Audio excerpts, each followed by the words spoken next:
starting now. Hello, everyone. Can you please come in and take a seat? We're going to start as soon as everyone settles in a little bit.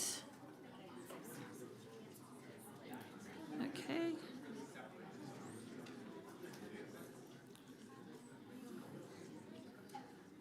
Okay, we have a few more people coming in.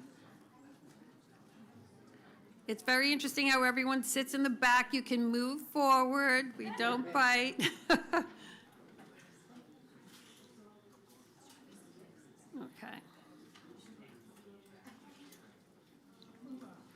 I want to welcome everybody to our Positive Nutrition Symposium, a Mediterranean Mindset. I'm really honored to have everyone here, to have such great vendors, and to have an amazing roster of speakers. This is not about positive nutrition, the theory. This is more about positive nutrition as a practice, as a lifestyle. And I think you're going to hear some very interesting perspectives about nutrition and the Mediterranean mindset. My name is Judy-Ann Carmack-Fayez, and I'm the Director of FoodLab Education. And Jeffrey, where are you? Where would I be? I'm sorry, I'm fairly blind. And Jeffrey Drummond here is the Executive Director of FoodLab.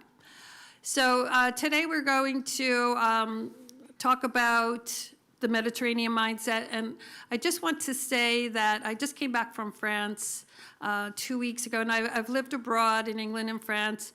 And I realized that, it took me a while to realize that everybody has it, but there was always like an apple tree in the garden, a pear tree, a fig tree, and then in the morning when you were at someone's house, you'd be eating fig jam, raspberry jam, just everything that was used from the garden.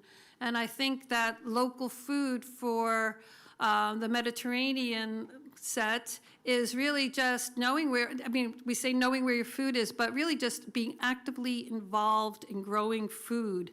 And if you've seen that Netflix series about blue zones, it is, definitely having a garden and being active with the earth, with your food, and also being active and having movement, being social, and eating with people. All of these things are part of the Mediterranean lifestyle. So when we talk about diet, it's not just about diet. It's about a holistic set of practices and ways of growing and being.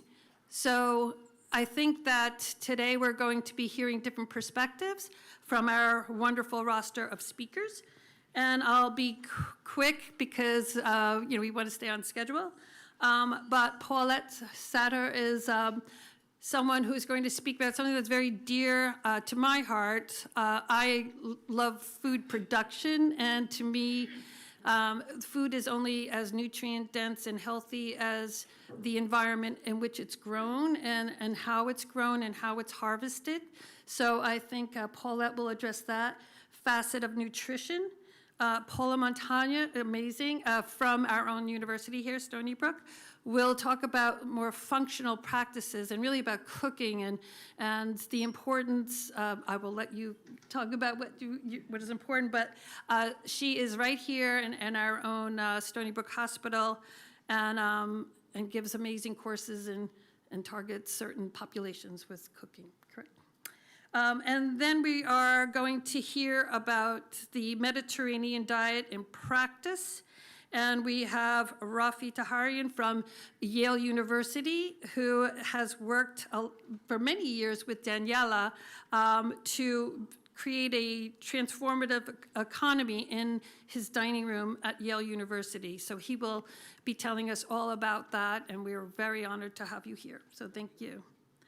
I heard Dr. Angelo Mojica speak at one of Daniela's conferences at the World Bank and was smitten and just so inspired by his way of incentivizing nutrition.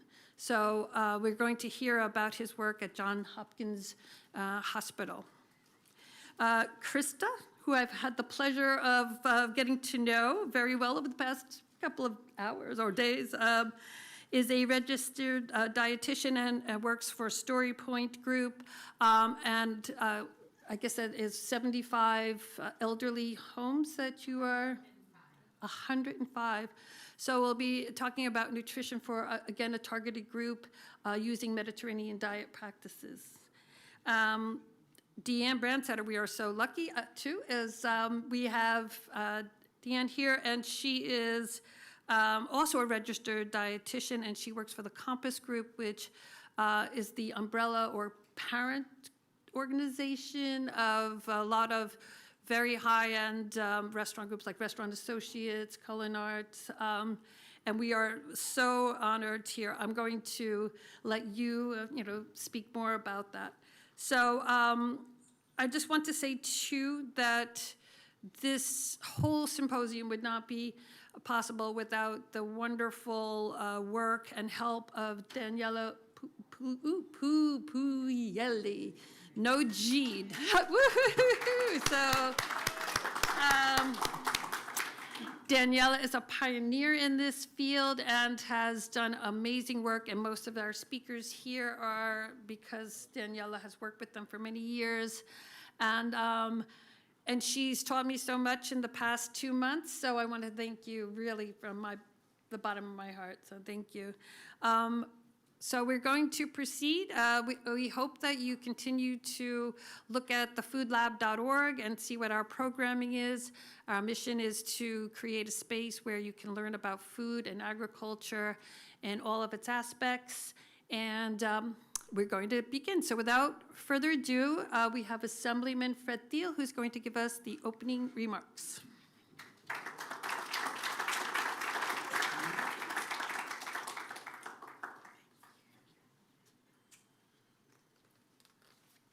Thank you, everybody, and I just want to thank the folks at the FoodLab for inviting me to be here today. And you look at the whole list of speakers, and you probably wonder, well, what is he doing here, right? The politician. And it reminds me of a story. There's a story about a Major League Baseball pitcher, and he's struggling a little bit, and so the catcher comes out to talk to the pitcher, try to settle him down. And the pitcher tells him, well, what are you doing out here? The only thing you know about pitching is that it's hard to hit. And that's kind of what I feel like my role is here today. The only thing I really know about food is how to eat it. And although I do like to cook, and I love today's program, a positive nutrition symposium, a Mediterranean mindset. I just came back from 2 weeks in Italy, and the two things I can say is that I'm still in a Mediterranean mindset, and I'm still a little jet lagged. So. But it was a wonderful experience, and I know, today's program we're talking about not just geography, we're talking about a way of life and culture and all the things that come with the Mediterranean mindset. And that's what I love about the Food Lab is programs like the one that we're seeing today. I continue to be a great advocate for the future of this campus. I think it has great potential from an educational perspective, but also for our community. And the Food Lab is a perfect example of the potential that this campus has, because it takes the strengths of the region where this college is. Things like agriculture, and people don't realize that in the terms of agricultural production, it's not some county upstate New York that's number one. It's Suffolk County. Agriculture is critically important, and it's because of the east end of Long Island. And on the other end of that is of course food, and our hospitality industry, our restaurants are world class. This program builds upon the strengths of our region to educate, to uplift, but also to promote what is so important about our region. And I've known Judy Ann since she was working at Bridgehampton. That's when I first got to know her, and it's been a pleasure to work with her in her new role here at the campus.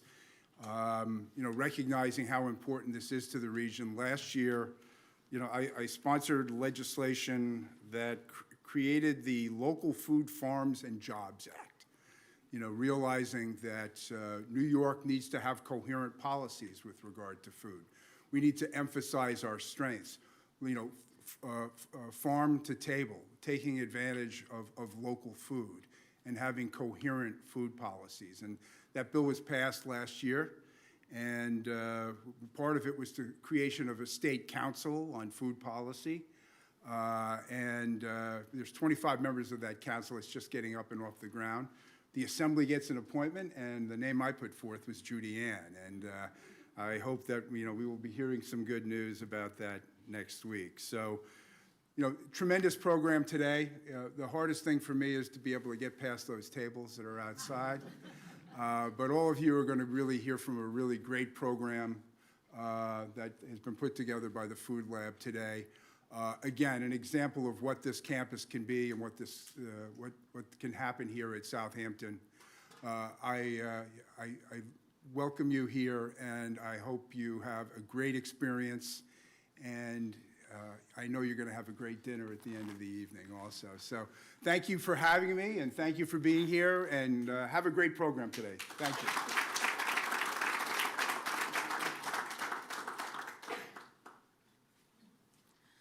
Okay, our first speaker is Paulette. So without further ado, come up.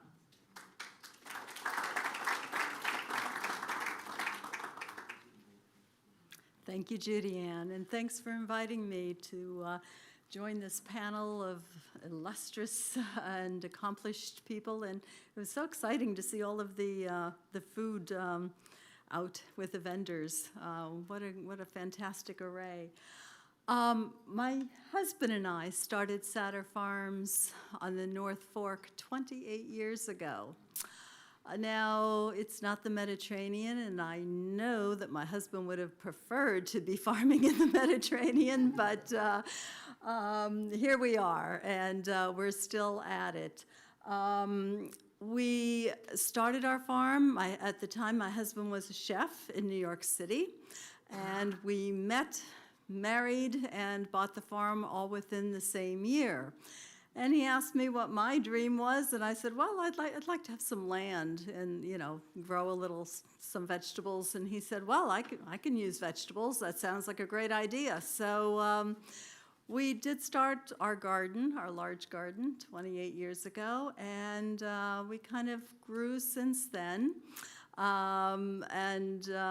now employ, about 60 people year-round at our farm. And I'm trying to figure out which do I press for the next slide. Is it the center? I could try that. There we go. Yeah, I got it. Thank you. It's an exciting time in agriculture right now because there's so many changes. You've probably heard about CEA, controlled environment agriculture. That's getting a lot of buzz and a lot of investment money right now. And there are certain advantages to celebrate with it. It allows you to grow food in cities or food deserts. It protects the crops from the weather, and we can tell you about the weather. Climate change is real, folks. It's getting tougher and tougher to grow food on a conventional farm, especially the type of crops that we do that are tender greens. There's a lot of talk about regenerative agriculture. Well, what does that mean? It's actually something that farmers have been doing for years. Essentially, if you don't take care of your soil by cover cropping or nutrient cycling, you're going to dig yourself into a hole. Cover cropping basically is, it's also called green manure. So right now, if you were to come to our fields, a good portion of them are covered, seeded to enriching legumes and grains. So that when they germinate in the spring and grow a certain height, we just plow them right back down. They're not a cash crop. We don't make hay or anything out of it. We just want the green material back into the soil for soil enrichment. So, as far as technology goes in agriculture, it's exciting, but funny enough, it's more the same. I mean, as far as vertical farming goes, I remember hearing about that 50 years ago when I was studying horticulture at Penn State. They had opened, Disney had opened Epcot, and they were, growing crops vertically there, and it was new. But this is, now there's commercialization of vertical farming. And it is very interesting, very exciting. However, we are conventional farmers. We grow in the soil. My husband being a chef, to him, it's all about the flavor. He was always chasing the flavor. And everything that we did, varietal selection, how we grow it, everything matters in the end. We had been growing in Florida pre-COVID for many, many years in the wintertime. And we infinitely preferred our arugula grown on Long Island than we did in Florida. Yeah, everything from the soil through I'm sorry? The climate, yes, of course, everything. So we feel that when winemakers talk of terroir, it's the same thing with vegetables. Things don't necessarily taste the same coming from different places. It's a very interesting concept to explore.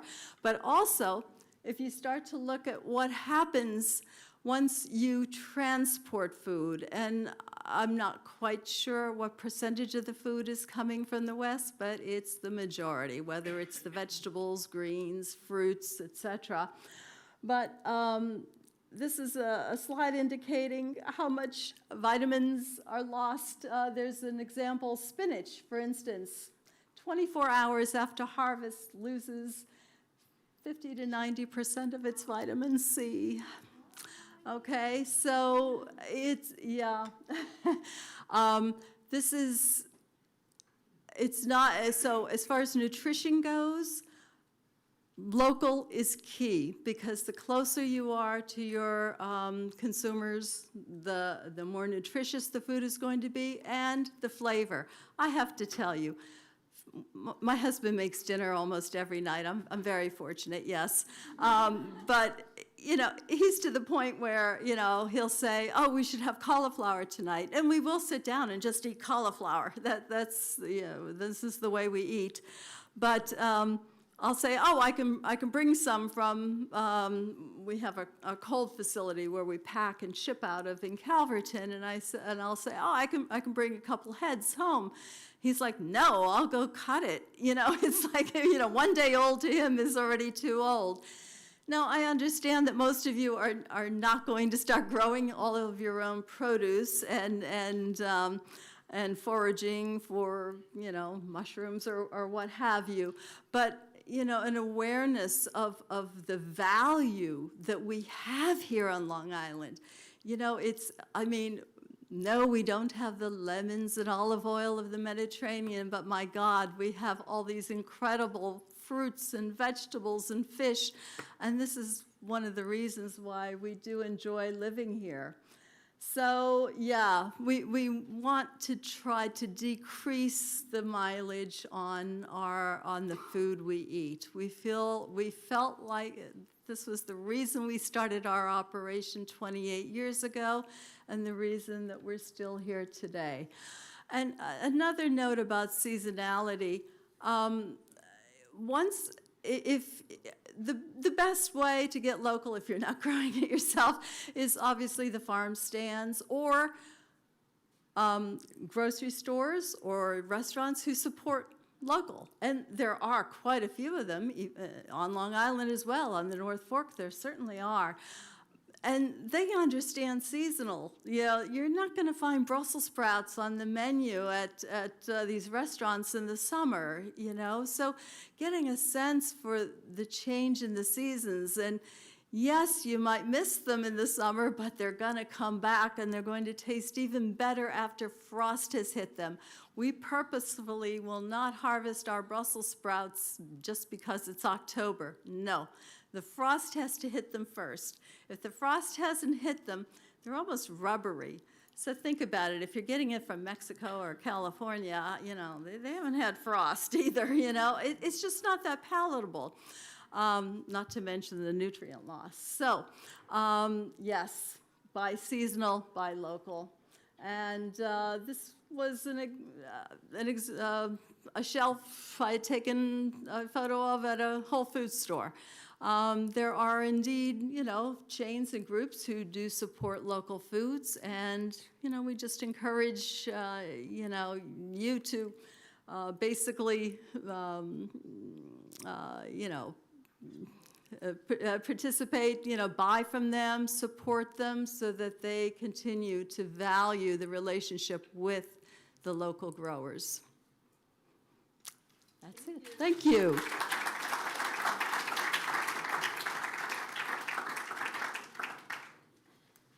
Thank you, Paulette. That was wonderful. I didn't know just how much nutrient loss there was after harvesting, so thank you. That was very informative. Okay, next up we have Paula. Let a little drink there. And Paula is from Stony Brook University. She's going to share a short video with us before we start. Yes. Yep, okay.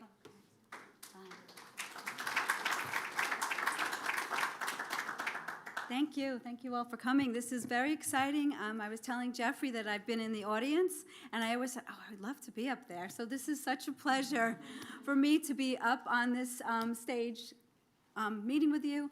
I've been a dietitian for about 35 years. For 15 years, I've been studying functional medicine and culinary nutrition and trying to get a good understanding of how to translate what we know from functional nutrition, which is looking at the whole body and what's happening in the body, and how we can translate it to the patient population. So I've been a dietitian. I work at Stony Brook Southampton Hospitals.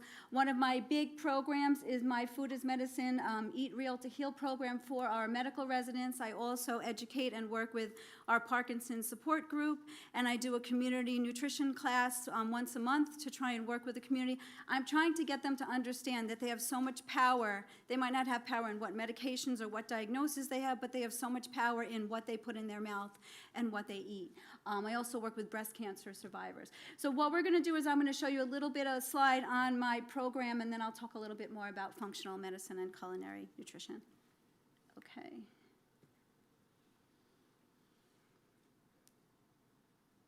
Stony Brook Southampton Hospital, in collaboration with the East End, implemented a pilot Food is Medicine workshop for our medical residents. This series takes a food is medicine mindset to the next level of culinary medicine.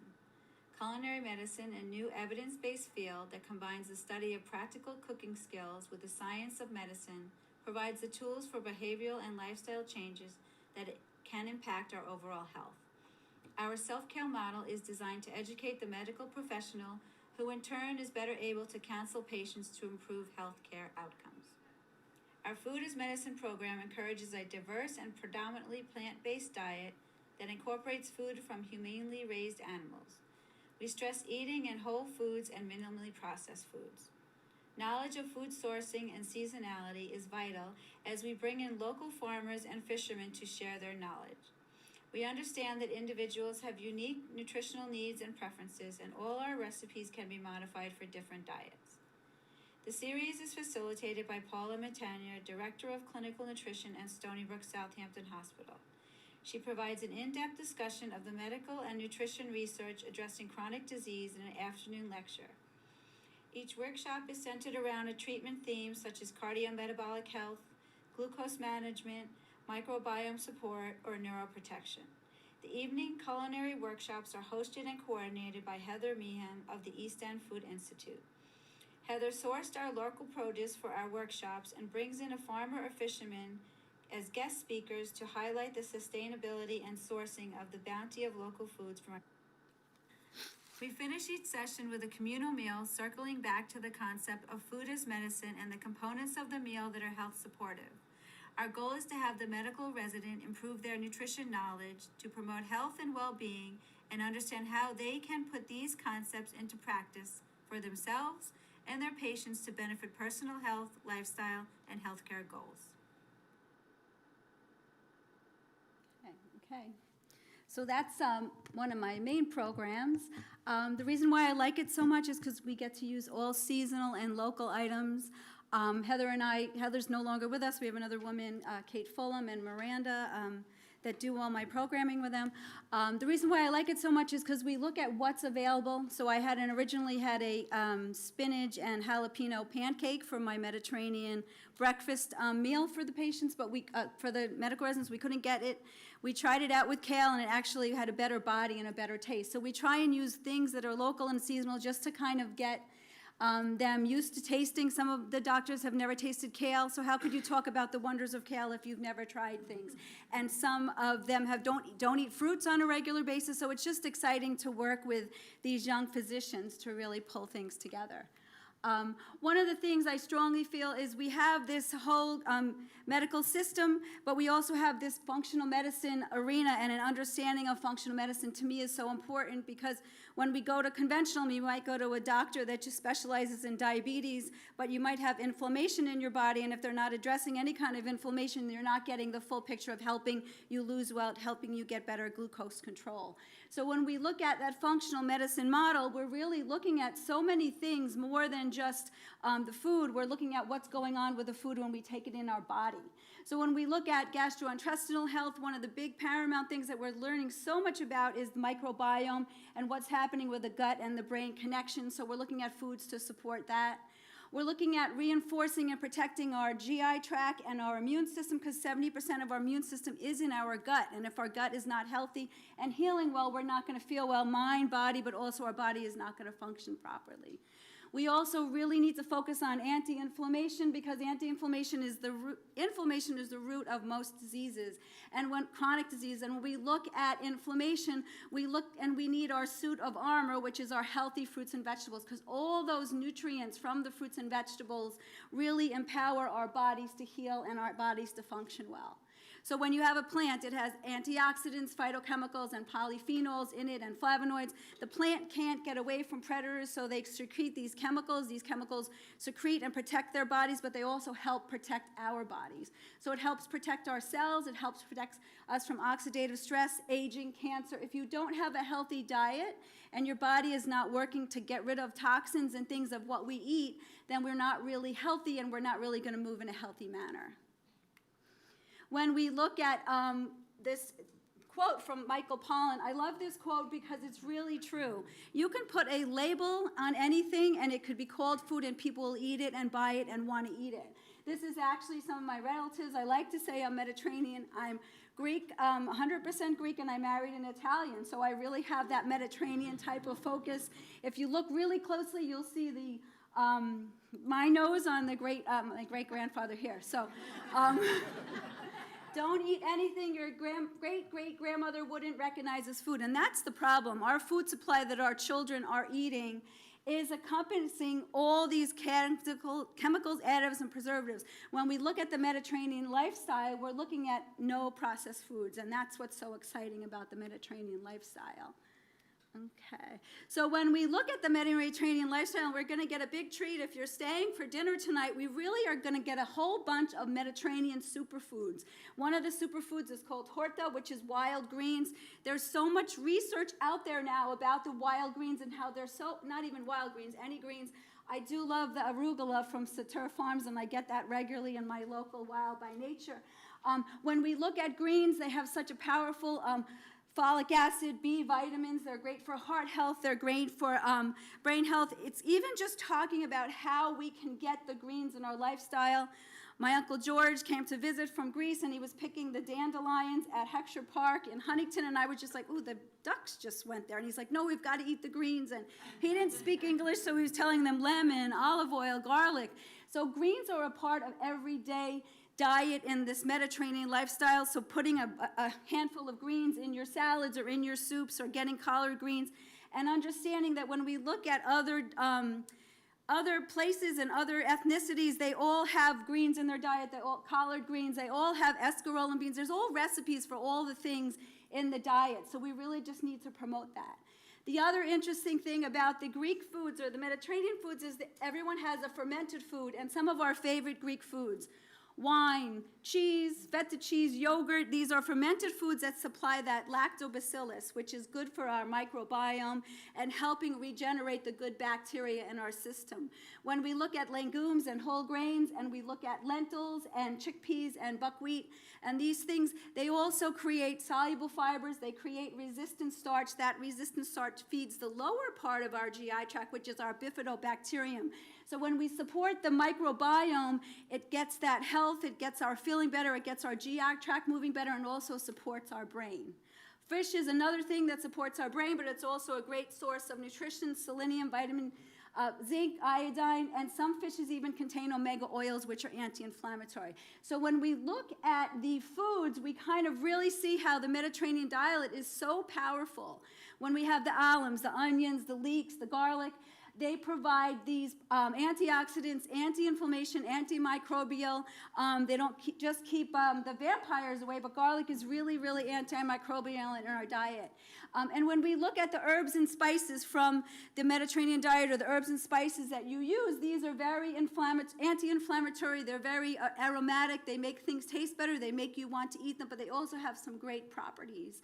And even just the raw honey, antibacterial, prebiotic, probiotic. We have a great source of honey out in the outside in the corridor there that we're tasting. So it's kind of like when you look at these super powerhouse foods, this is what you want to talk about. We do talk about the Mediterranean diet, making sure people have vegetables and access to non-processed foods and whole foods, but you really also want to really get these superstars in line.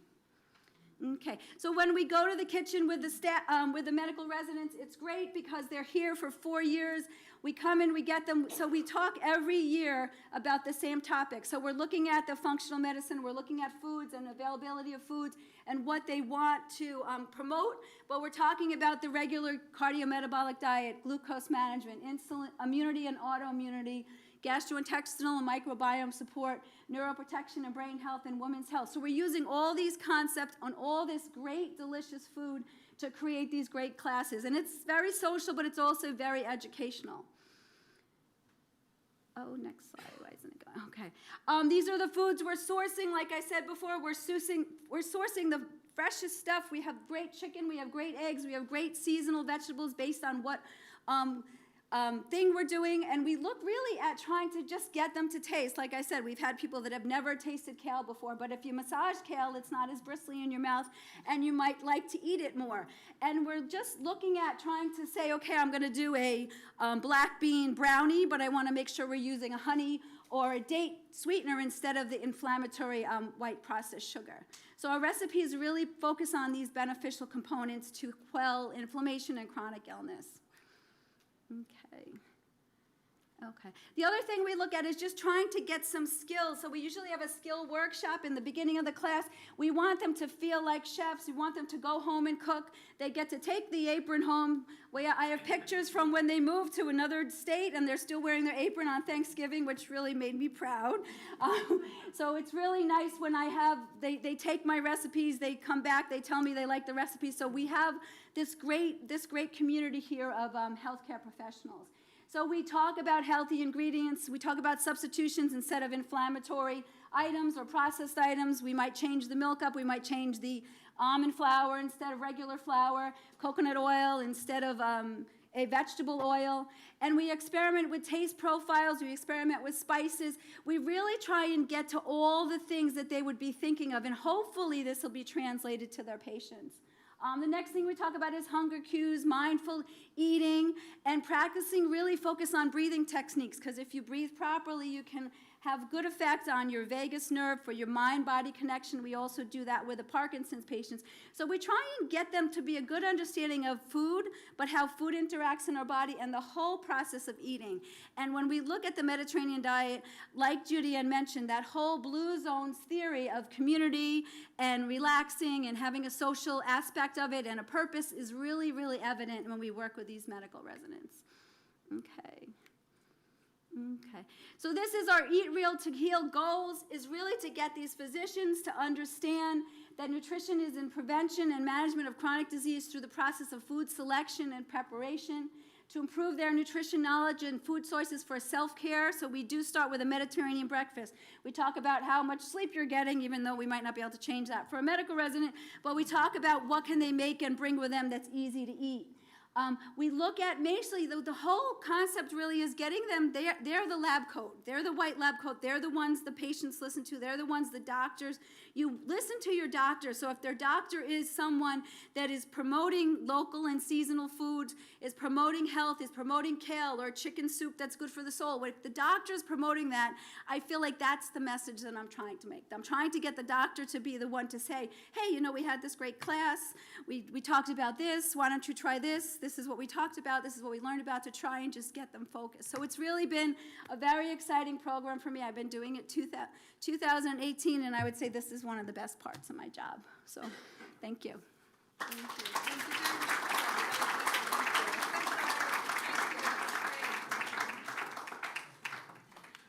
you. Thank you, Paula. It is amazing that nutrition was not part of a medical education for so long, right? So it's hard to believe, and it's great to know that that these residents are getting education over 4 years, right? So, 2018, yes. yeah, so that's fabulous. Thank you so much.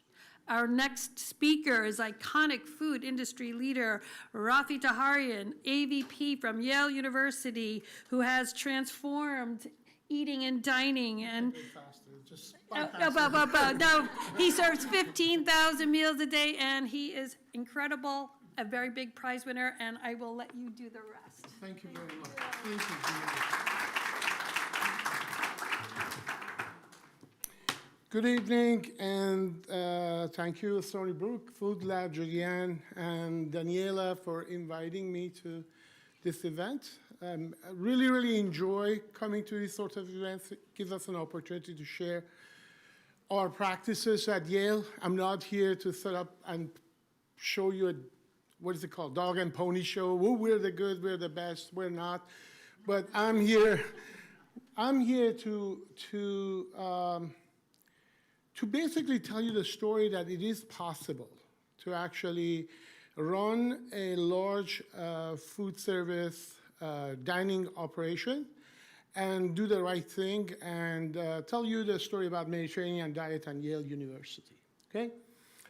So first, I don't know if you know, I mean, earlier we had a conversation about campus dining, and I want to show you that campus dining is not what some of us were part of years ago. What students eat today in the dining halls across the country, in most of the schools across the country, is very different from what you and I ate, okay? And so at Yale, we have a portfolio of the operations. We have the largest student center. We have a lot of retail and auxiliary services, cafes, restaurants, executive services. And we have 14 amazing residential colleges where about 450 students, they live within a community. And they dine in those dining halls, and they have an amazing experience. And what we do for them is not a transactional food service, is actually a transformational food experience for them, because we take the food as a vehicle to introduce culture, literacy in terms of the food system and where food is coming from. And so creating ongoing dialogue actually around the table. Food is just a byproduct that makes the conversation happen. And that's the magic of the dining at Yale University. And I did not, by the way, create that. It's been like that for many, many years. In fact, dining halls are the most beautiful places that you can visit at Yale. And then we have a catering. We do about 17 to 18,000 meals on a daily basis, so we have a lot of opportunity to make positive impact within our operations. But that's not about, this is not about that. This is not a presentation about these operations. What I want to share with you that we buy on an annual basis somewhere around 27 to 33,000 liters of olive oil, extra virgin olive oil, on an annual basis. So our students, they consume 6.1 times olive oil versus average American consumption. So here's your question. How did we do that? How this happened actually at Yale? What was the process? Okay, did we actually sneak the olive oil in stuff, and what did we do with them? Okay, and so this presentation is about that story of how did Yale University students, they end up eating 6.1 times American average in olive oil. By the way, we buy our olive oil from 4 different countries, actually 5 to be honest.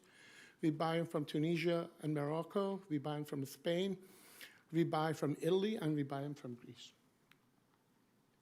And there are various reasons why we do that.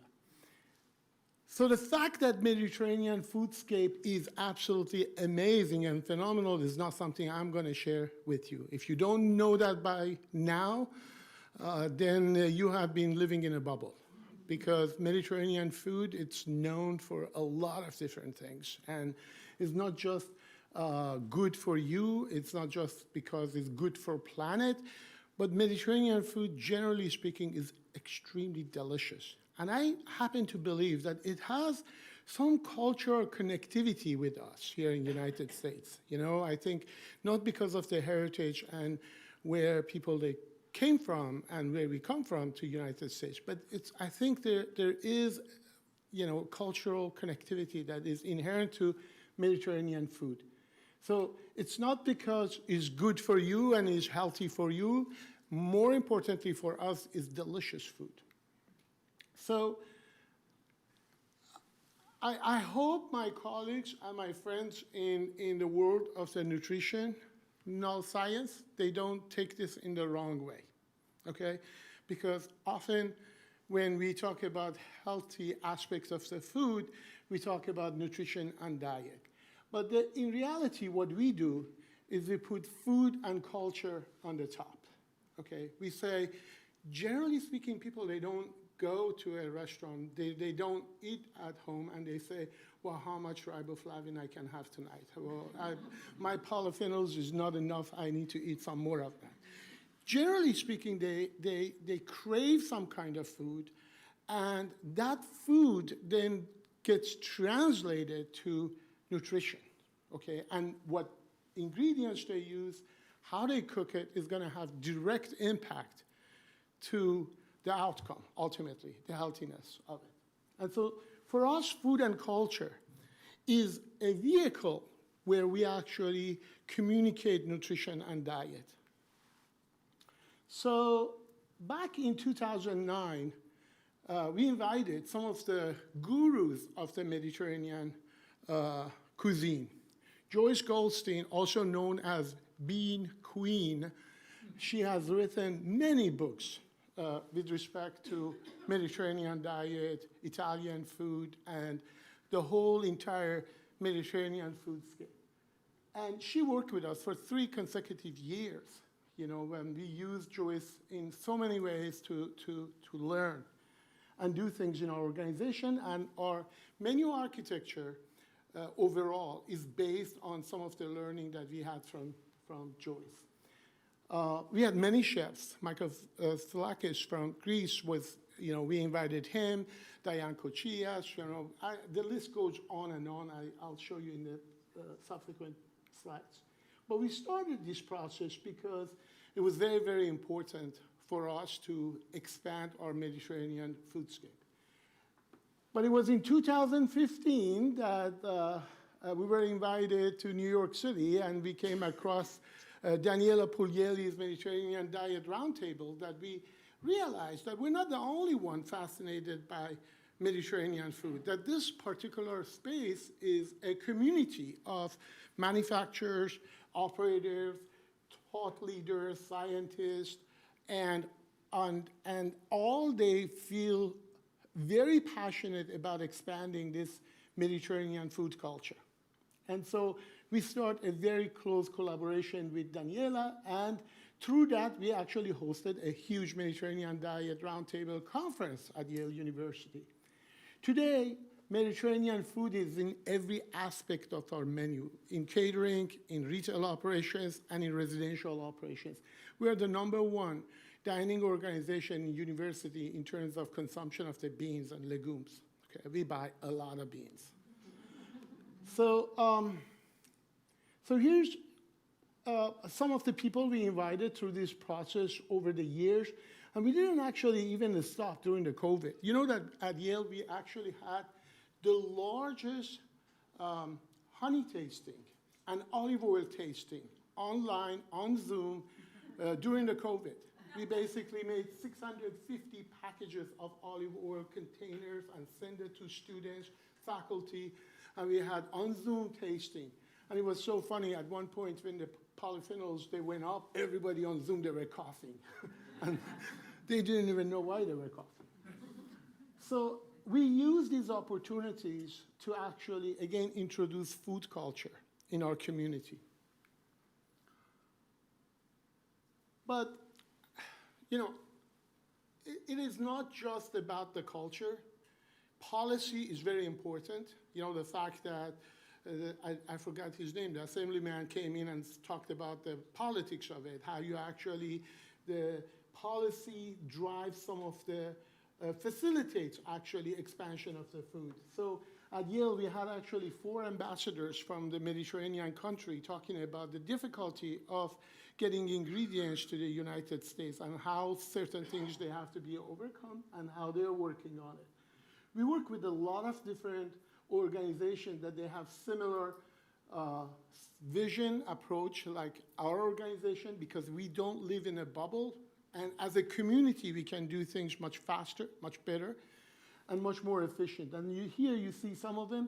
We were invited to White House last year at the Conference for the Hunger, Nutrition, and Health. We were invited to Vatican, okay? And we were in the Vatican talking about the olive oil consumption and how olive oil is actually can be democratized in large-scale food service organization. And so we do a lot of collaboration with the various organizations that they are in this particular space. So if you are working in this particular space, don't think you're alone, that you are by yourself. This is just the poster in terms of how much of ingredients that they are Mediterranean sourced in our menus. And so we buy a lot, but we are not the biggest one. So there are a lot of other people that they buy so much more than us. And one of them probably is going to be presenting to you right after I do. She's representing the world's largest food service organization. So with that, I want to bring my presentation to an end. Thank you very much for this opportunity.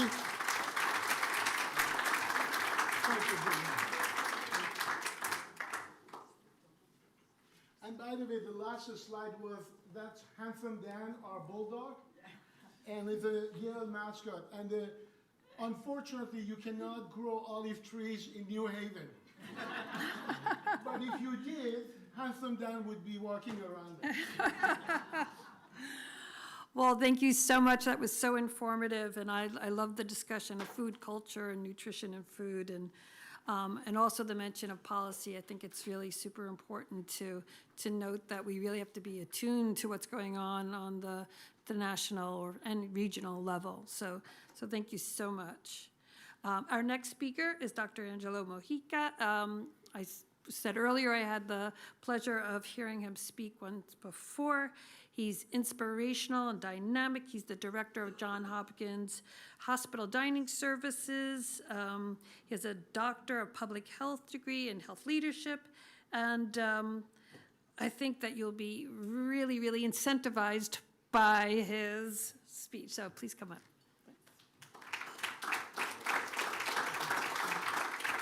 All righty. I start all my presentations with this slide so I get the chuckles out of the way. So you could laugh, and then we'll start talking about some better pieces. This is actually some hospital food. It's not our hospital food. I have something later on that's ours that was bad, but this is actually pictures of real hospital food.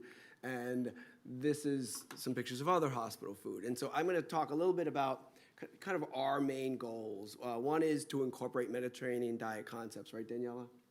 And that's number one for us. Number two for us is to bring our patient food and our retail food together. So for years and years, they've been separated, right? Because I could charge more for a cup of coffee. So what do? We give better coffee to our guests than we do our actual patients, right? We give liquid concentrate to our patients because it's cheaper. And that's just wrong. And so we spent a lot of time trying to incorporate the same and get them there. And then last, really trying to get people to eat healthier and using stealth health where we can, because it takes a while to get people there. And so I'm just gonna show you tons of pictures, right? There's gonna be a lot of pictures, and I've got a couple of stories along the way. So there's a couple of different patient menus that I wanna share with you, but this is, from some of our retail spaces. It's on our patient menu right now at all of our Johns Hopkins hospital facilities. We have 6 facilities that I oversee, 1 in Florida, the remainder are in the Baltimore, Maryland area. Mac and cheese, that's my mac and cheese recipe, so I had to put it up there as well.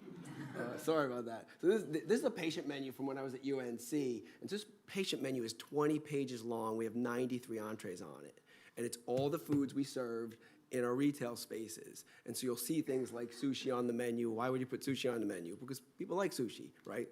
And marketing is important. So I'm just gonna flip through these pretty quickly, but the idea of how we market foods and how we present foods is so important. Pictures, and when I did my dissertation, that's what I did it on, was about, what do you have to do differently in healthcare to get your scores to go up? And what we found was you need to put pictures on your menus. And the pictures need to be pictures of your actual food, and that's important for customers. And so I actually took that picture of the burrito. It was one of my best pictures.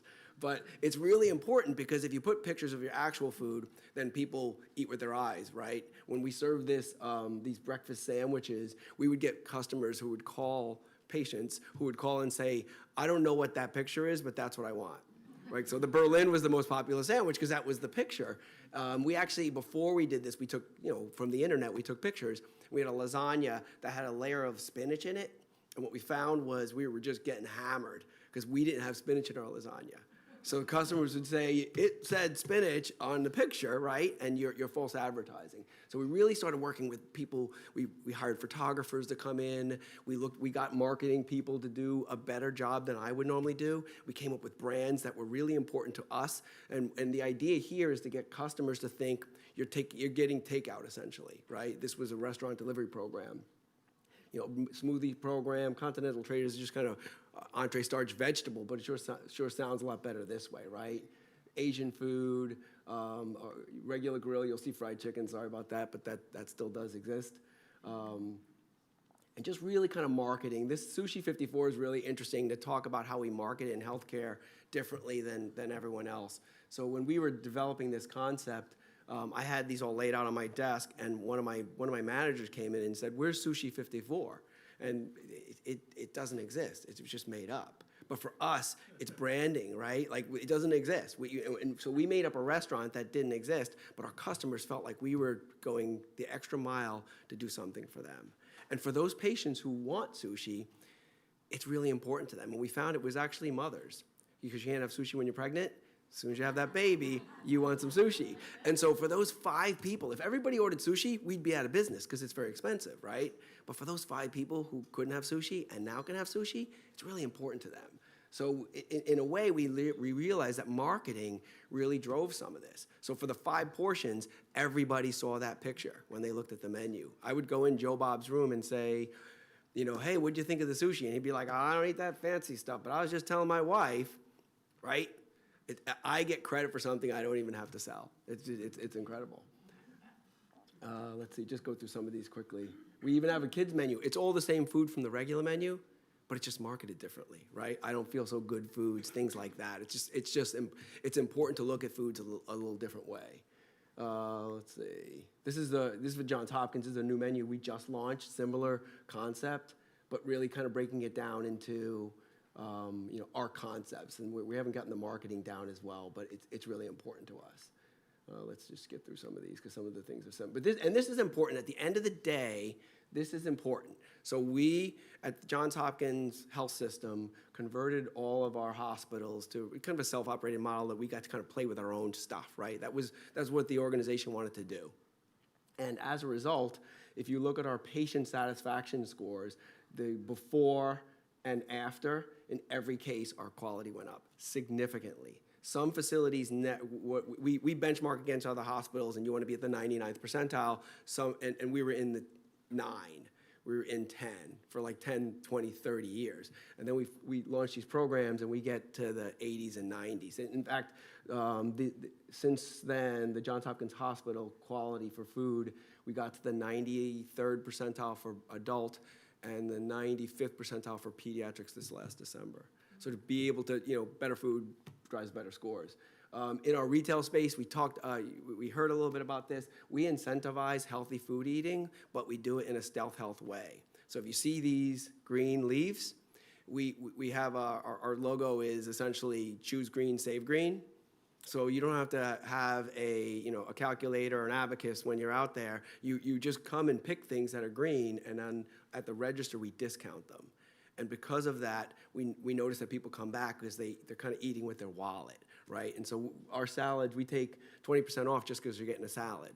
And then we go further because we include 4 of these toppings, and if you choose 4 healthy toppings, we take additional discounts. So we can get that $4.99 sometimes down to like $2.70 by you doing the right thing. And so what happens is customers say, oh my gosh, now I'm going to get some sushi too, or I'm just going to have a nice, healthy, inexpensive salad. And I'll show you, we actually, using Mediterranean diet, we created Super Bowls. I stole the name from Rafi. Sorry, Rafi. He hadn't trademarked it yet. But it kind of the Chipotle model, right? If you have a customizable concept, how do you drive some of these healthy choices, right? And so we started with Mediterranean bowl, and we have 8 different bowls, and I'll flip through them in a second. But what's important is see the green leaves, right? So you can make choices that drive down the price. And we also have what we call a value bowl. When I was at UNC, we called it the rice and bean bowl. So in every case, it's usually a rice, a bean, and 1 vegetable for a lower price. So now you get housekeepers, food service workers, people who don't make a lot of money, who can't afford the $7.29, but now they're eating healthy foods, and because of the value. We're driving them to the value, and the value in almost every case is a healthy option. And so it's really interesting the way we do this. So you see we have an Indian bowl, we have an American Comfort Bowl because of that mac and cheese that's so popular that Angelo makes. That's why we have American Comfort Bowl. It's like our 3rd most popular. Of course, burrito bowl. We have a bibimbap bowl. It's probably our prettiest bowl in terms of colors. Cajun, Caribbean, a noodle bowl. Delis, I have to put this up there because one of our facilities has a Subway, and this is our deli. It's just with real meat and nice breads. Prime Grill, this is a really nice one for us, and this is where I learned something really important.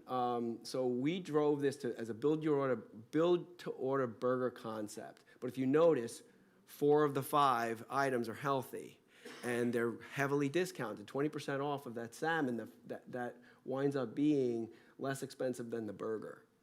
It's a good burger, but it's the only item on there that doesn't get the healthy food discount. And what we found on this concept is when we launched it, everybody tried everything. And then after about 2 weeks, we started to see everyone. We also have hot dogs on the grill, and we started seeing a lot of people eat hot dogs. And I thought it was around Memorial Day, so we thought, well, it's Memorial Day. People are getting ready for hot dog season. Turns out the people eating the hot dogs were the housekeepers and the food service workers and the indigent family members, because that's what they could afford for $2.69. So what we need to do is further discount and subsidize healthy foods. That's where we need to go.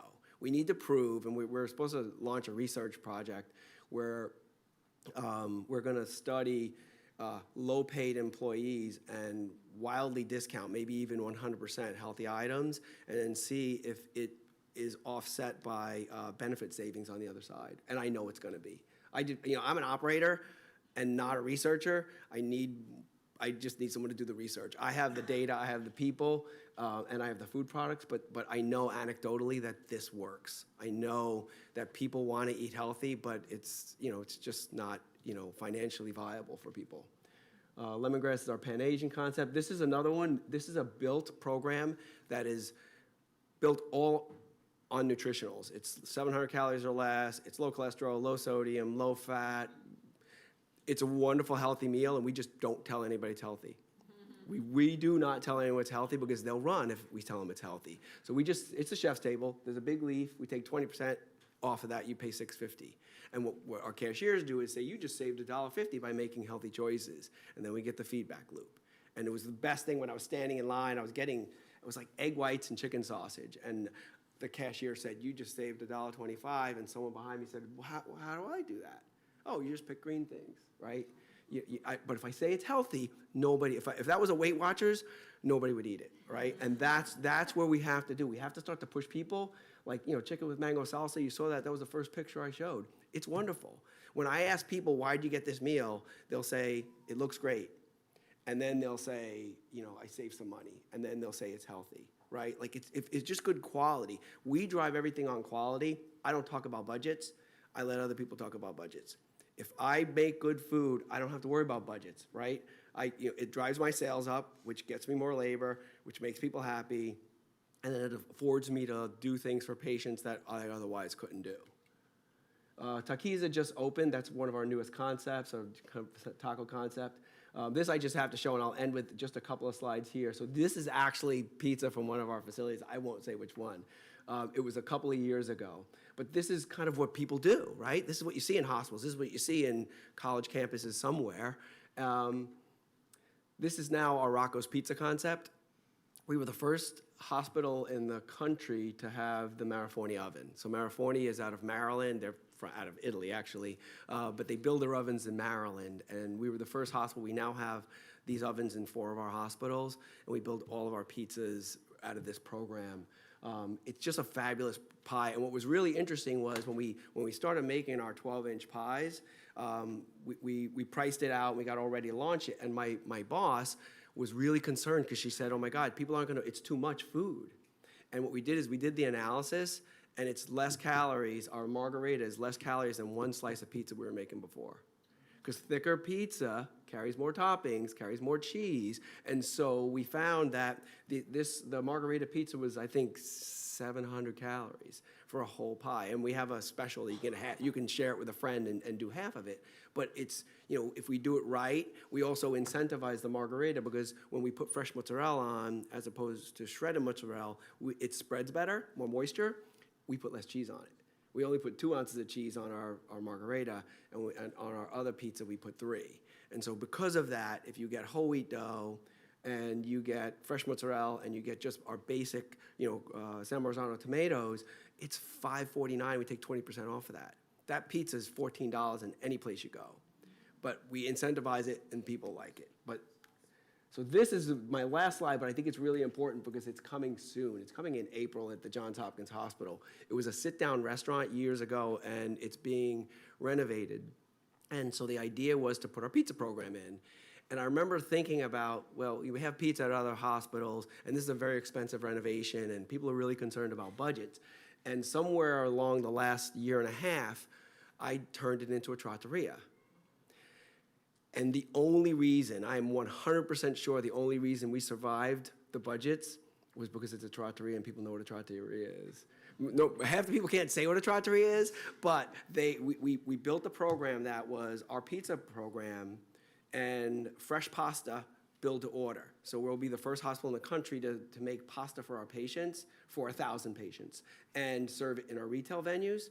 And then on the end, so in the middle is pasta, and on the end is a rotisserie program, which is similar to what you'll see at Italy, where we're doing a rotisserie protein of the day, a rotisserie chicken, and a meatball of the day with some signature sides. So it's this, by saying trattoria, it means something to people. And I think that's what's important, is being able to get that message in the marketing out, that we do such a poor job of that, definitely in healthcare, because that's kind of where I live.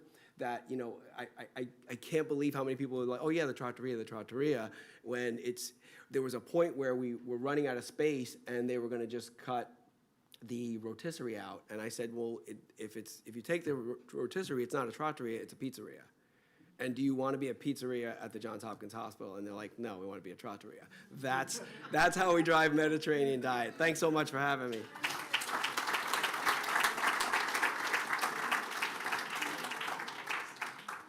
I have to say I'm really hungry now. And thank you for talking about universal access to good, healthy food and incentivizing food for everyone, because it's not that everyone wants to eat the hot dog or the box of cereal.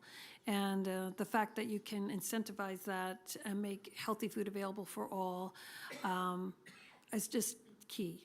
It has to be universal. So thank you very much. Our next speaker is Krista Zvak, who is a progressive thinker. She's a registered dietitian and director of nutrition at Story Point Group, a senior living company, and she's going to talk about her experiences with the Mediterranean diet there. So, voila. Yes, thank you. Thank you. Hi.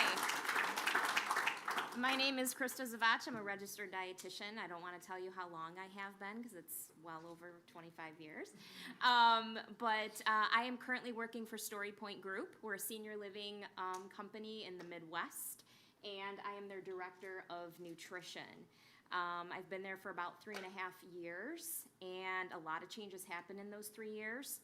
When I started, they had 20 communities, primarily in Michigan, and we now have 105 all throughout the Midwest with continued projected growth for the next 3 to 5 years. I'm very proud to work for this organization. I've never worked for a group that is so passionate about food, and not only about food, about the connection food has with people, just as human beings, as well as the connection between food and health. And I'm inspired every day. We're encouraged to dream big, and that's what I did with this. So I'm going to tell you a little bit about our story. Maybe 10 years ago, our group was very small, like I said, and they were doing your traditional, what do you think of with senior dining? Right? Not, right? Yes.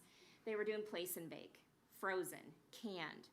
And they thought, we know how much people value and deserve good food, especially our seniors living with us. That's our responsibility. So they made a change.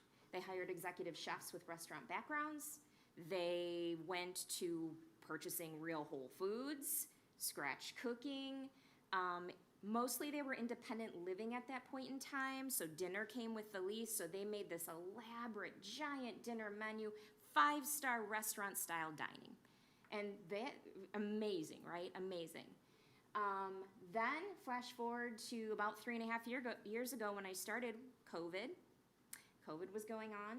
And at the same time, they were acquiring a lot of different communities. And a lot of these communities were more licensed of nature, so assisted living and memory care. So more regulations, a little bit smaller, budgets a little bit different. So now we're in a spot where we're going through COVID, we're having staffing shortages, crisis, to be honest, budget constraints. And as we were going into all these different communities, we're training them out to get to our dining standards of going from place and bake to scratch cooking. And those residents aren't loving it as much as we thought they would. So we paused for a minute. We said, what is going on? We got to figure some stuff out. And we listened to our residents. They wanted hot food hot. They wanted cold food cold. They wanted simple food that tasted good. They wanted smaller menus. They didn't the big giant menu was confusing to them. They were just like going, this is confusing. I'm just picking number one. We're like, okay, so things have shifted here with us. You know, sometimes you go from here to here. We're trying to get back to here. So I was doing a lot of work at that point of redesigning our memory care dining standards, which is a program, Nourish, that I created. And so the MIND diet was very heavily on my mind. And we knew we had to do something, and we got invited about a year ago to Kentucky. Our broadliner is Gordon Food Service, and they were holding a symposium called Menus at the Root of Wellness. And I saw Danny speaking. And I took one of our regional chefs with me, and I was listening to the Mediterranean diet, and I thought, that's what we have to do. The MIND diet's very prescriptive. We need to loosen everybody up. This is the yes diet. This is about food tasting good. We promise our residents to give them a dining experience, something to look forward to. So I left that event saying, this is what we're doing. And then I got invited to Yale. And I learned even more, and I loved what you said about your EVOO and how you at first didn't put it out there. In senior living, change is hard for all of us. But in senior living, change is really difficult. And we knew if we put it out there that we were going to embrace this whole new philosophy and we were going to change things to EVOO, we would have some very anxious residents. So we did go more the stealth health route. That's what we talked about. What did we do first? Well, we had to know our why. We had to understand why. So we were going to embrace this Mediterranean mindset as our new philosophy because, number one, it answers to all of the major chronic diseases that everyone is trying to prevent and or manage, specifically for our residents, cardiovascular disease, diabetes, and dementia. There's a lot, all of the health benefits of eating this way to even slowing the progression of dementia, right? So we knew that was one of our whys. And basic, simple food. That's what a lot of this Mediterranean recipes are. Maybe that might help us, doing less labor-intensive recipes in the kitchen and be more cost-effective with our menus. We didn't want to put it out there, like I said. We wanted an inward marketing tact with this. So we were just going to start by doing some education with chefs. We didn't want to mark up our menu with healthy or diabetic friendly or Mediterranean diet. Stealth health was what we wanted. And so what we were trying to do is just say, look, this is just how we do our menus. This is just how we do food. This is bottom line. We want to create a menu that has multiple options for people to make different choices. Now, senior living, independent living, they only get dinner with us with their lease. But we have bistros they can eat other meals at. Licensed, they get breakfast, lunch, dinner, snacks. They rely 100% on us for their nutrition and their well-being. So we have a liberalized diet philosophy. That's for par when you're talking about older adults. Back in the day, do you remember everyone would come in and you'd have diabetic diet, this one's on a heart-healthy diet? That's not the way it is anymore. These are adults that live with us. And we don't do prescriptive diets. They still choose how they want to eat. I mean, all of us go to the doctor all the time, don't we? Do we always walk out doing everything the doctor told us to do? No. And our residents, they deserve that same level of autonomy, right? So this was perfect for us. So what did we do? So I got a chef in Michigan, super passionate about this. He's like, I'm going to write this menu. So the way we work is we do 4 menu cycles. They're 4 weeks at a time. When I say menu cycle, it's because with assisted living and memory care menus, there is compliance regulations that says a registered dietitian has to approve that menu. I have to put my signature on that. I'm looking for, all right, is this going to meet 100% of their nutrition needs, especially if they eat all their food with us? And 2, we have a lot of residents with dysphagia and swallowing and chewing issues that are on modified texture diets. So it's my job to tell the chef, all right, we got the burger on the menu. For that mechanical soft resident, this is what you're gonna do to that burger to make it safe for them to chew and swallow.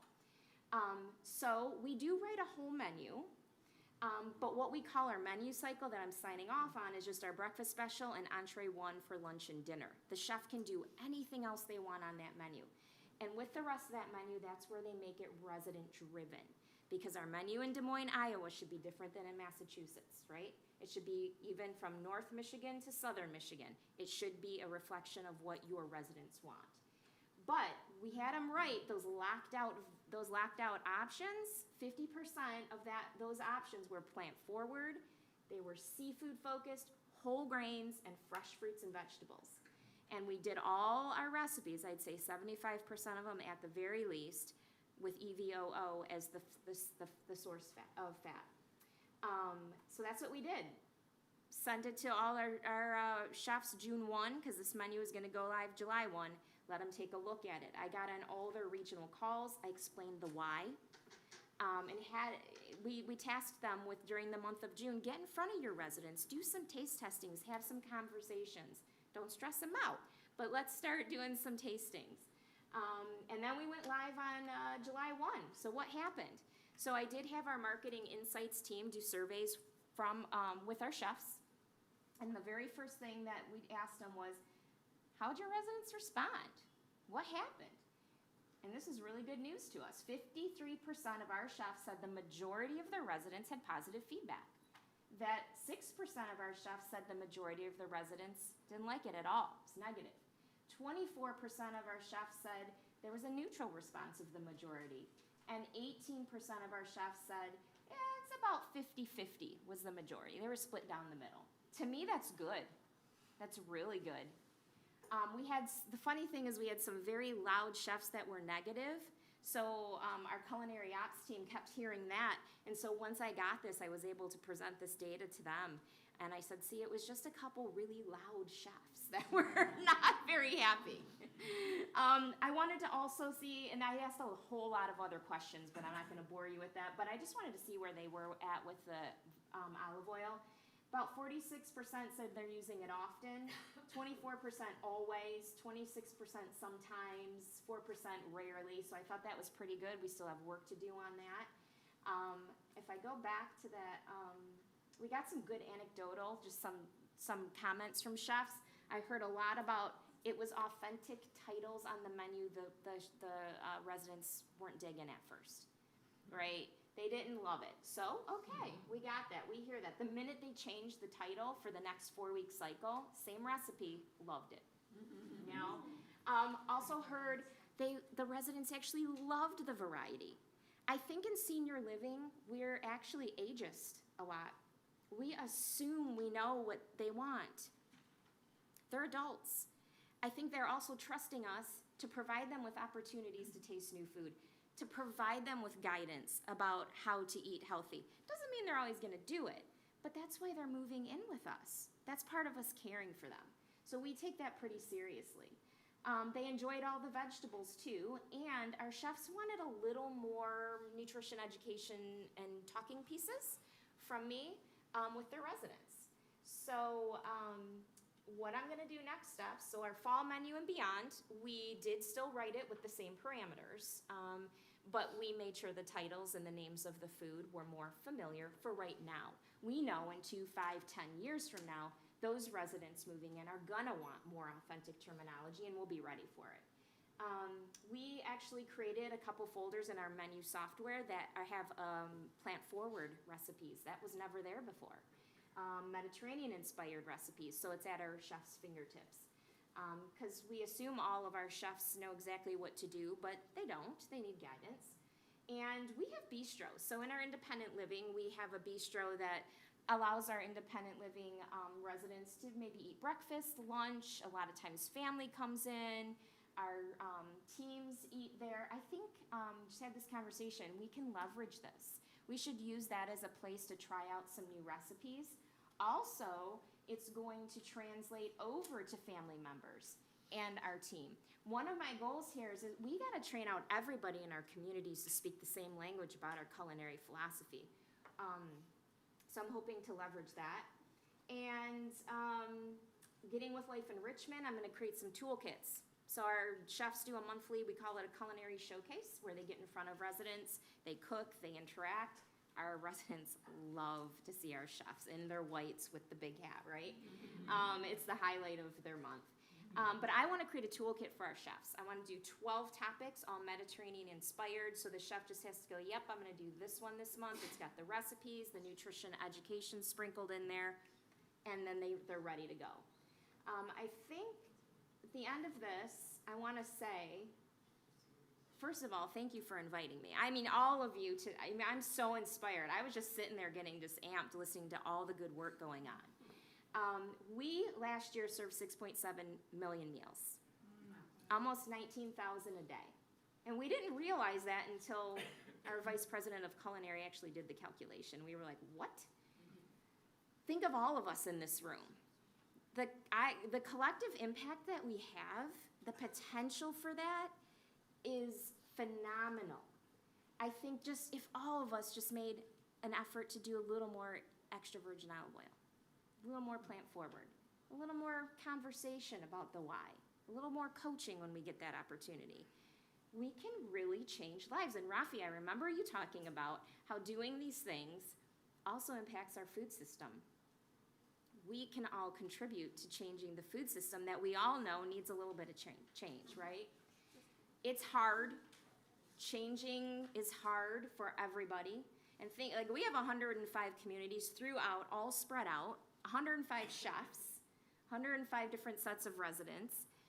It's hard right now, but we're gonna trudge through it. We're gonna take our time, we're gonna be patient, and we're gonna do it right, and we're gonna learn along the way. But my message is, it's worth it.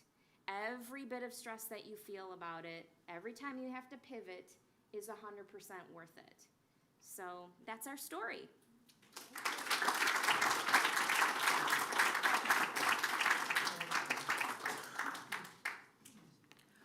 Well, that was great. Thank you so much. I really like the fact that you talked about how difficult it is to make change and how you have to pivot. And it's so true. We're all trying to change the food system, finding ways to do it, and it's really, really hard.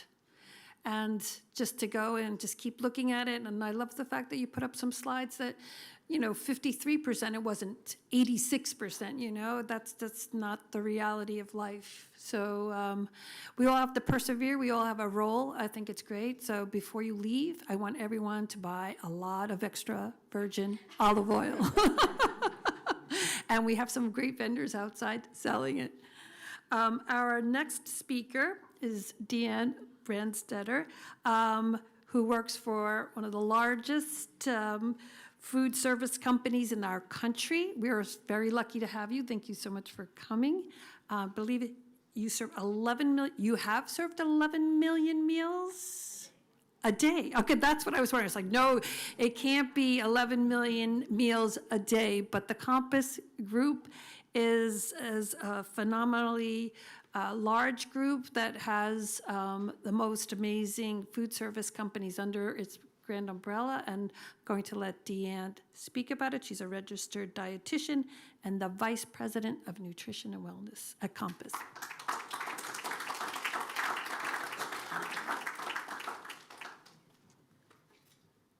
Thank you.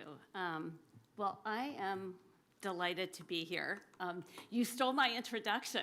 That's okay. That's okay. No, we do serve 11 million meals a day. And what's so interesting is that it's in all of these different types of business. So we do healthcare dining, we do long-term care dining, we do K-12 schools, college and universities, sports and entertainment and cultural venues, corporate dining. So we touch a lot of people, pretty much, we used to say, from the cradle to the grave. We will feed you. But what Danny asked me to talk about a little bit is how we're using Mediterranean diet principles in our teaching kitchens. And you heard a little bit from Paula about her great initiative right here locally. About 8 years ago, we decided to embark on this teaching kitchen journey. And we were maybe a little bit before our time. It was before food as medicine became a household word, or before we started talking about culinary nutrition or culinary medicine. But our whole teaching kitchen concept was born from the idea of providing our guests with hands-on experiential ways to gain food, culinary, and nutrition literacy. And especially the culinary literacy is a skill that's been lost. How many of you were in school when there were home ec labs? Anybody? Have you been in schools lately? A lot of them are gone. So kids don't know how to cook. They grow up not knowing how to cook. And we have a whole generation that they can heat things in a microwave, but they don't know how to actually prepare food, which is a principle of the Mediterranean lifestyle. It's this idea of cooking together and sharing food together.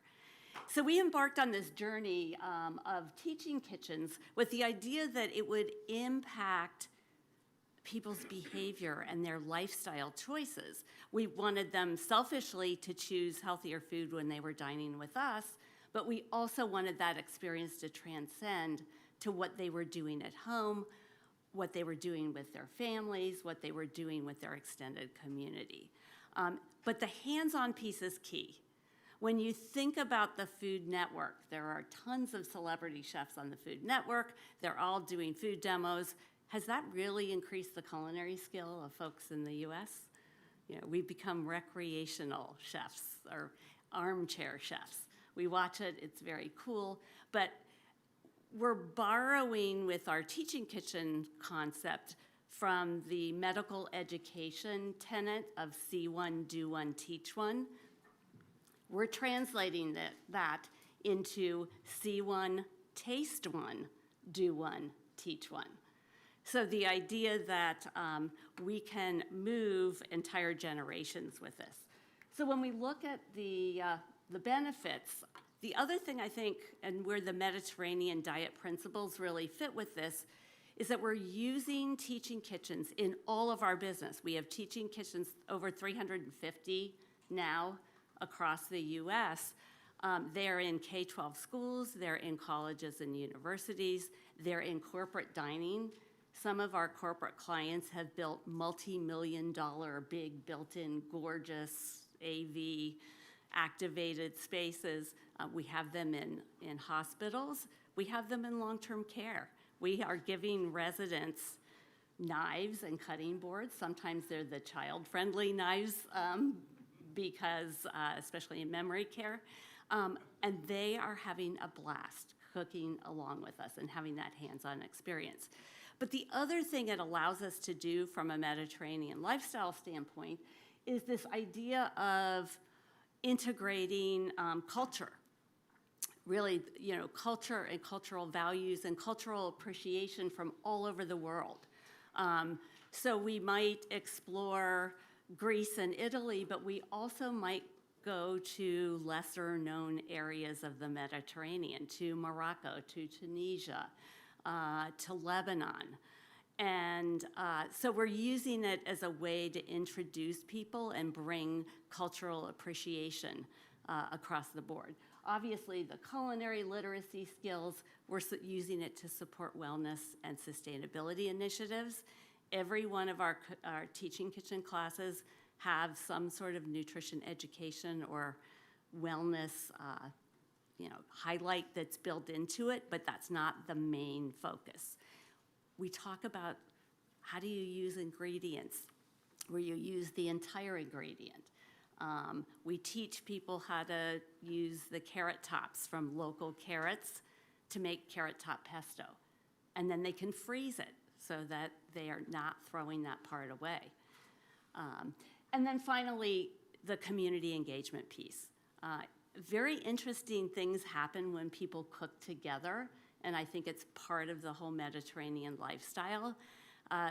Imagine a corporate team building event where all of a sudden the boss is the sous chef and the minions are now the head or the person in charge of directing who's going to do what in preparing this dish. It flips the dynamic upside down and makes for some really interesting community engagement. Every one of our teaching kitchen sessions also includes sitting down to a meal at the end. So that, again, Mediterranean lifestyle idea of sharing a meal together. So I'm gonna just show you a couple of photos from some of our, I'll try to be brief, but I'm gonna show you a few photos from some of our teaching kitchen events that we've had. We have actually expanded it to include gardening. So we hired a certified master gardener from Brooklyn who does seed starting classes, growing salad greens, how to start that. And he does via Zoom these gardening classes as part of our teaching kitchen, which is kind of cool. But here's an example. The photo on the left is actually a big New York City museum, and they asked us, they were concerned about their employees and getting their employees to engage together. So we're doing some Mediterranean dishes there. You can see kind of the setup, one of the recipes, again, using a lot of beans and legumes and lentils and olive oil. when COVID hit, we had to pivot to a lot more virtual classes. We still do a number of virtual classes, and there are advantages and disadvantages to both. Obviously, people being together in person, you can't replicate that. But from an equity standpoint, especially with patients in healthcare, we found huge success with some of the online or the Zoom sessions. One, they don't have to worry about childcare. They can cook in their own home. We can see what they have in their home kitchen. So we're not saying things like, put this in the oven when they might not have an oven. We're not saying use this particular utensil or small appliance if they don't have that in their kitchen. We can actually see what's going on in their kitchen. And you could see one more, again, a falafel with tzatziki sauce, a classic Mediterranean dish. So we have hundreds and hundreds and hundreds of recipes like this. I would be remiss if I didn't end by making a plug. We have been a member since the beginning of the Teaching Kitchen Collaborative, which is a group of about 50 organizations that are all committed to having teaching kitchens across the country. Paula, I'm going to talk to you later about joining, because there's a new House resolution that will mandate a higher level of more hands-on nutrition education in medical schools across the country. When that happens, we feel that the whole idea of teaching kitchens is primed to be the mechanism that really delivers that through a hands-on experience. So, thank you for having me here. It's great to show you a little bit about what we're doing.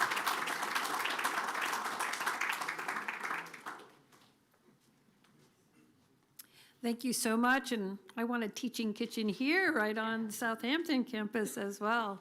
I don't know if any of you had the opportunity, but we have a big FoodLab garden here that we just built over the summer. If you get a chance, it's on the other side near the student center, but it's really meant for education, teach people about growing. We have courses and workshops in seeding and growing food, and we're trying to change people's concept of landscape, and by planting those apple trees, fig trees, having food in your yard, even if it's a bowl of salad that you can grow on your windowsill in your apartment. So just getting in touch with hands-on food education is what FoodLab is all about. So thank you, everyone. That is the end of our speakers, but we do have a question and answer period that's going to be handled by our one and only Executive Director, Jeffrey Drummond, whose history is quite incredible in food television. He has done extensive television work, filming Julia Child. He is really a pioneer in food television and the founder, one of the founders of FoodLab. So we only have about 15 minutes, so Jeffrey, you're just going to rock and roll it. I'm going to ask all of you to come up here, and Jeffrey, you're on. I'll just start here and say, nice to have you all here. And I have to say that I think it was Paula who said earlier, or maybe Krista, that I'm overwhelmed by the amount of content and energy and the level that all of you are working at. And the only bone I have to pick was with what Deanne just said about food television. But in fact, I mean, it's interesting because food television, I started working in a long time ago with Julia, with a number of others, really has been the catalyst for so much of what you all are doing and for so much of why you're all here. Food has become a major, major topic, as it should be. It's really about our health, well-being, and sustainability, not only of people, but of the planet. But nobody ever paid attention to it. And certainly when I was growing up, it was really secondary. And yes, there were home ec classes in the school, but they were for girls. And basically all of the stuff that was done was out of boxes. There was never any kind of culinary education really taught with it.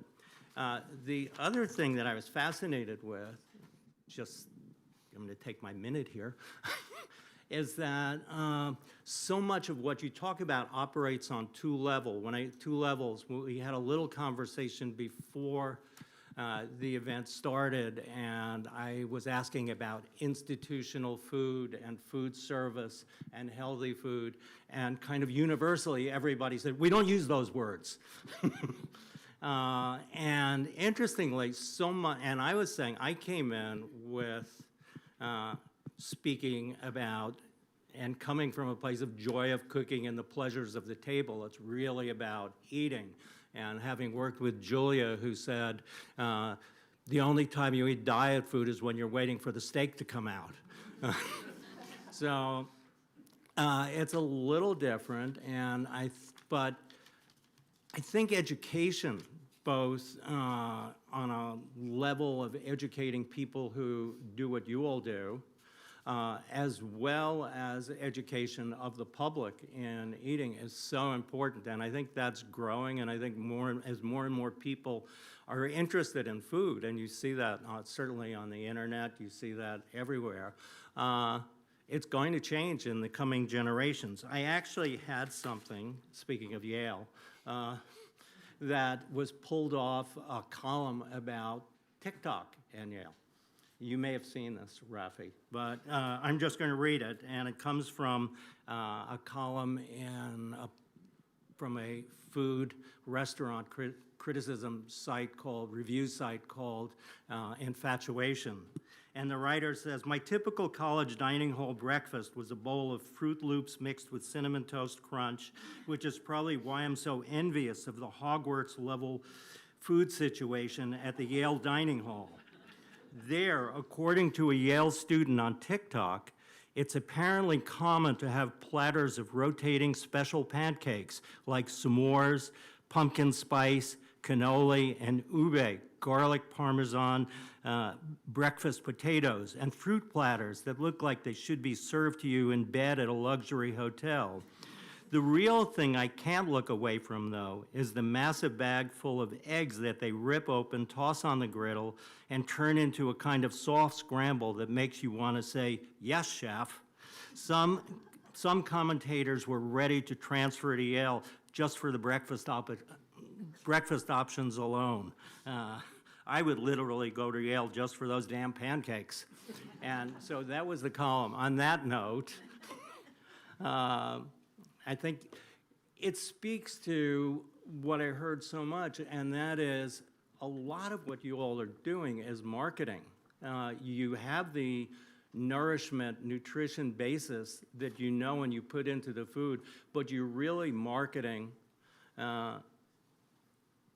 diet. You're like restaurants out there.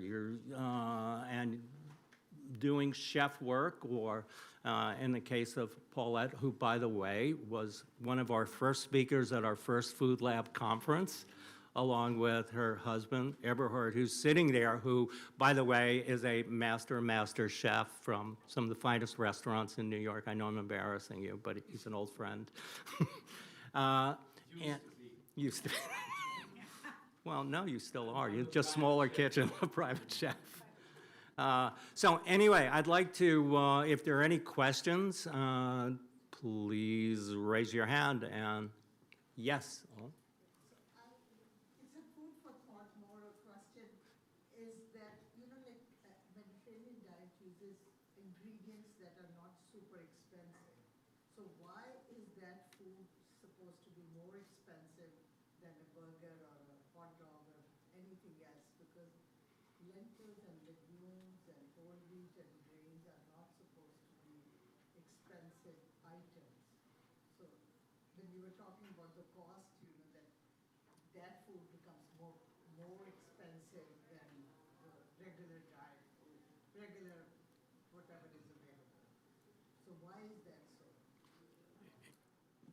Angela, it looked like. Yeah, so that was to me. No, I think that exists. I think there are options, like when I showed the burrito bowl that we have, and we have the value bowl option. So we do have those options. I think it's just culturally getting people to understand that that's what they want to eat, right?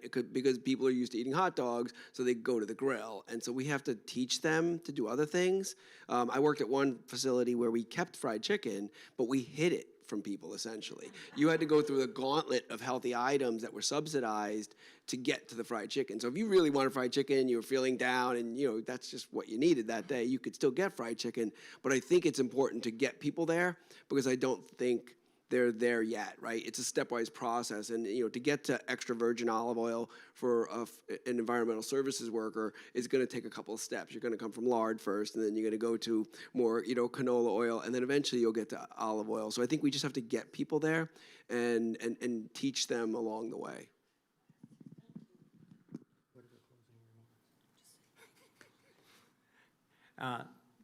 Yes.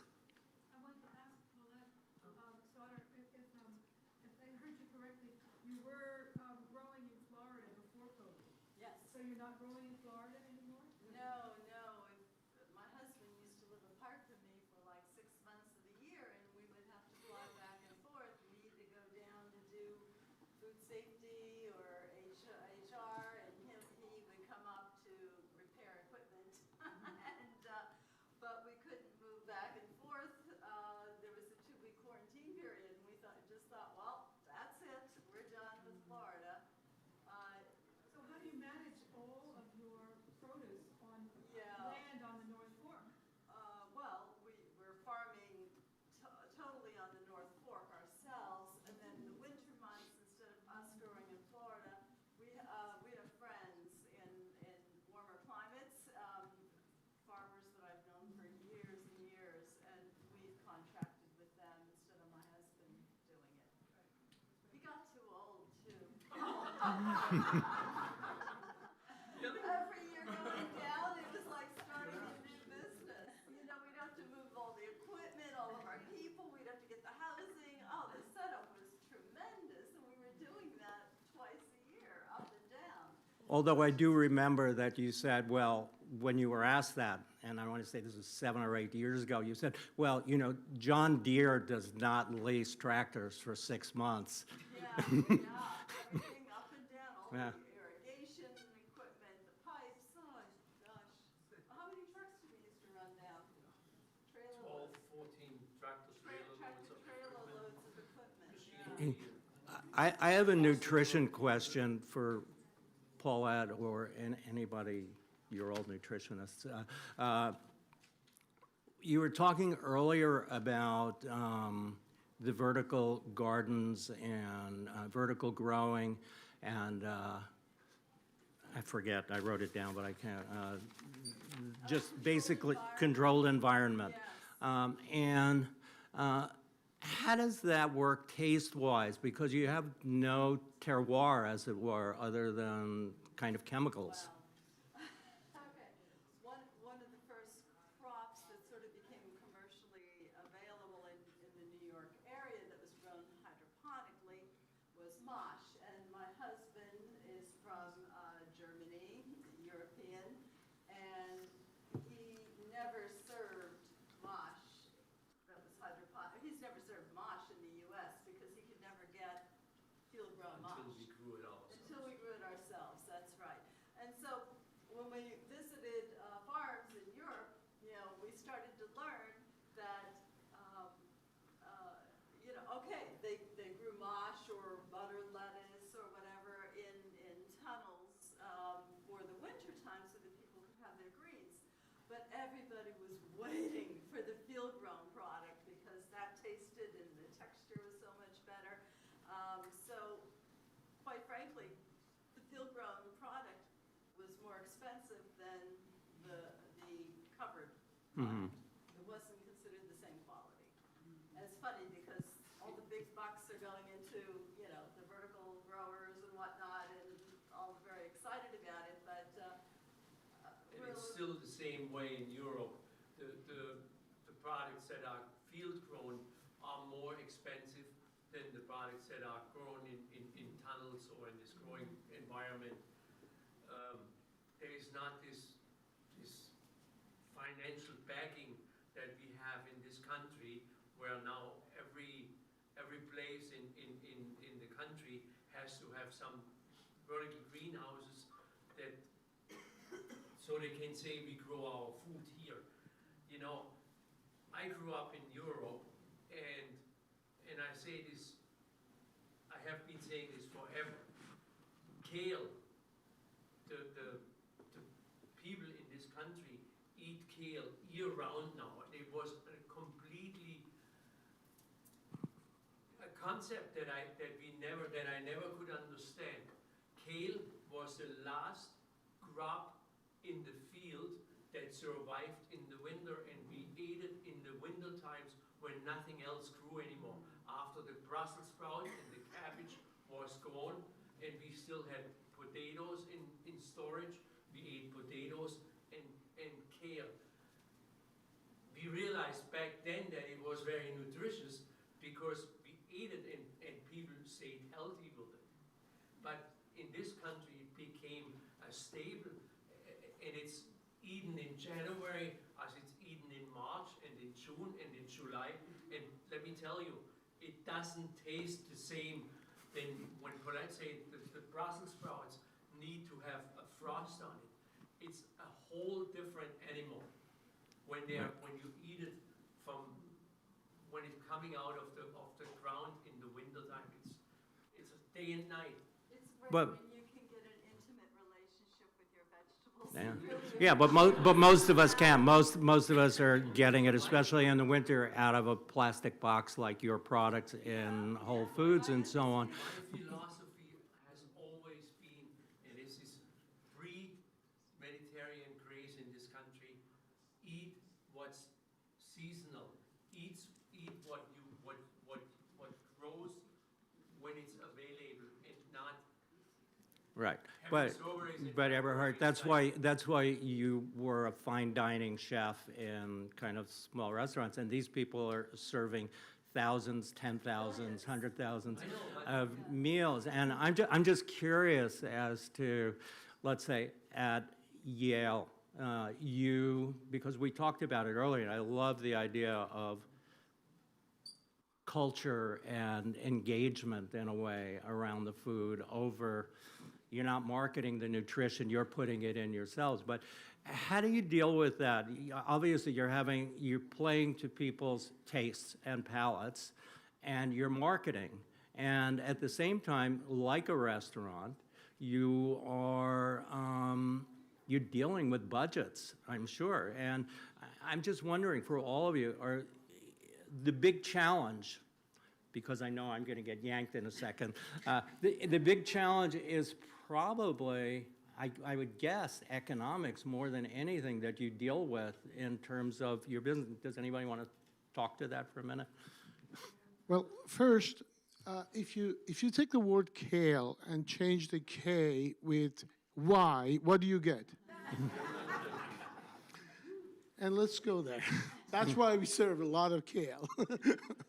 So earlier when you asked about Mediterranean diet and the cost, when was the last time you went to the supermarket and bought a pound of chickpeas, dry chickpeas? It's not the most expensive item. You cook that and you put it through the whatever mixture, and a little bit lime juice, a little bit olive oil, a little bit tahini, and now you have hummus. Very nutritious, delicious, and you can have that with maybe cucumber. You can have that with vegetables and all sorts of other things, or even a piece of fish. It will not be an expensive item. I completely agree with you. Now, the issue is, when we started this in 2009, it was not just, okay, let's go do this. It was 6-step strategy. And strategy 1 was reducing the size of the animal-based protein. If you reduce the size of the animal-based protein, now we only find ourselves with some found money that we can spend on some other things. Okay? The second step was, how do we go and study the culture that they already use less protein, less expensive? In Italian, they call it la cucina povera. La cucina povera, that poor people eating, is the most delicious part of Italian cuisine. It does not have expensive items because poor people, they could not afford expensive items, okay? So you look at some of those recipes, you start introducing those, going after those places. Number 3 is you actually introduce a lot of options. You don't take your expensive options off the menu, but you introduce some other things that people, they can gradually migrate toward. And remember, 25% of our students are always first time coming to our place, and 25% of our students, we say bye-bye to them. So there's a cycle of new people coming in our organization. We have huge opportunity to teach and train the next generation of culturally culinary leaders, okay? That, by the way, we're not only interested to change their behavior. What they're gonna do is they're gonna be working for people in here.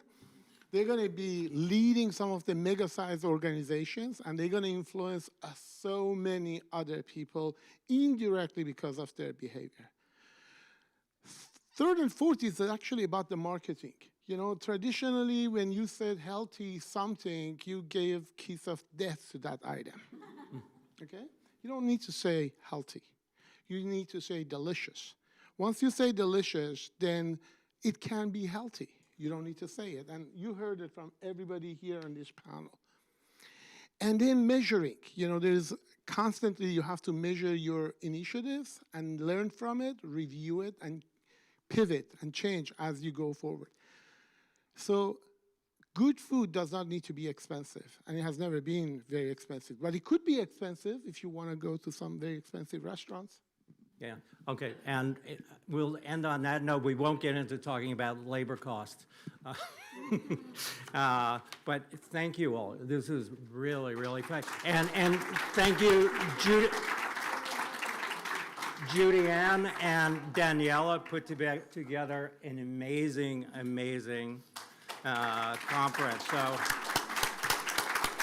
thank you, and thank you all. And we can now go on and talk for another 45 minutes. And you'll have the opportunity to do that. So for those of you who are staying for dinner, our guests will be there, and please do. I mean, there's so much to talk about. So please do feel free to go up to them and ask questions. The dinner is at the Student Center. So if you follow the crowd, I guess there will have some leaders. It will take you to the Student Center. One note, you might want to take your car and park it behind the Student Center, but that's your choice. And we'll see you at the dinner. But also, please feel free to spend a minute or two with the vendors. Okay. Thank you very much, everyone.